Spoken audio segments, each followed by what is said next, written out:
Hi friends, நம்ம இந்த வாரம் ஆன்மீக கதைகளில் சுந்தரகாண்டம் கதைகளை பார்க்க போகிறோம். அந்த வகையில் கதை போன வாரம் எதோட முடிந்தது அப்படிங்கிறத இப்போ பார்க்கலாம். ராவணனோட கனவுல சீதையை குரங்கு வந்து காப்பாற்றுவது போல கண்டதுமே நேரில் சீதையை பார்க்க வராரு. அப்போ சீதை கோபத்தில், நீ கண்ட கனவு கண்டிப்பாக பலிக்கும், என்னவர் பானம் தாக்கி நீ மடிவாய் அப்படின்னு சொல்கிறாங்க.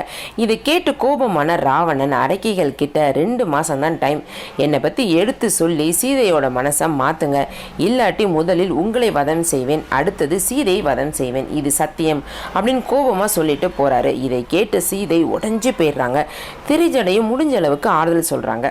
இனி இதோட தொடர்ச்சியை நம்ம பார்க்க ஆரம்பிக்கலாம். என்னதான் திரிஜடை ஆறுதல் சொன்னாலும் சீதை உடைஞ்சு போயிருந்தாங்க.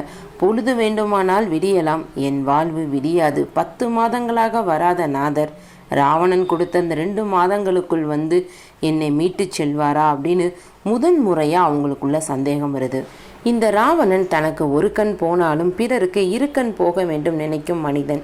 கெஞ்சி பார்த்தான், முடியவில்லை. மிஞ்சி போய் என்னை அழித்து விட்டால் என் வைராக்கியம் என்னாவது?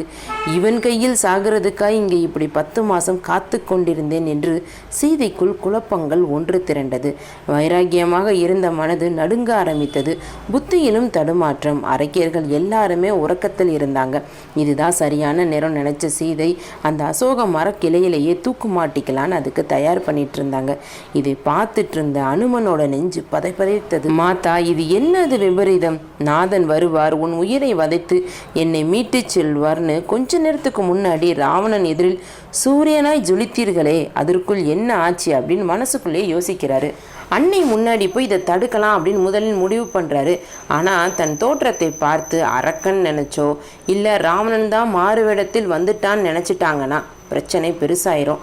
என்ன செய்யலாம் அப்படின்னு அனுமன் யோசித்து பார்க்குறாரு. சீதையை நிறுத்த ஒரு சொல்லாலேயே முடியும் நினச்சி மரத்தில் இருந்தே ராமநாமத்தை உச்சரிக்க ஆரம்பிக்கிறாரு. அந்த அதிகாலை வேளையில் ராம் ராம் அப்படிங்கிற மந்திர சொல் சீதையின் செவிகளில் சேர அவருக்குள் ஒரு புது ஒளி பிறந்தது. ராம் ராம் ஜெய ராம் ராம். அனுமன் ராமநாமம் ஜெபித்ததும் சீதையின் தற்கொலை செய்யும் முயற்சியை அப்படியே தடுத்து நிறுத்திவிட்டது. இந்த இரவு நேரத்தில் யாரு ராமநாமத்தை ஜெபிக்கிறாங்கன்னு சுற்றி பார்க்குறாங்க. அரக்கியர்கள்லாம் தூங்கிக்கிட்டு இருந்தாங்க.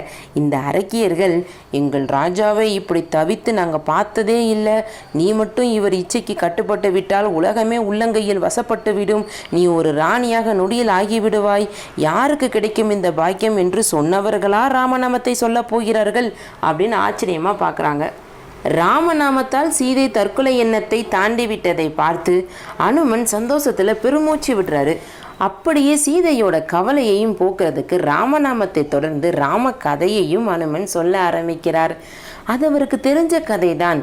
அதில் அவரோட ரசனையையும் உணர்ச்சியையும் சேர்த்து சொல்ல ஆரம்பித்தார். அவர் சொல்ல தொடங்கும் போதே ராம கதையிலையும் அது அமிர்தம் சேர்ந்தார் போல் கலந்து எதிரொலிக்க ஆரம்பித்தது. ஹாய் ஃப்ரெண்ட்ஸ், உங்களுக்கு இந்த கதையை பிடிச்சிருந்தது அப்படின்னா உங்கள் ஃப்ரெண்ட்ஸ் கூட ஷேர் பண்ணுங்கள், லைக் பண்ணுங்கள், விருதை பொண்ணு சேனலை சப்ஸ்கிரைப் பண்ணுங்கள். நன்றி, வணக்கம்.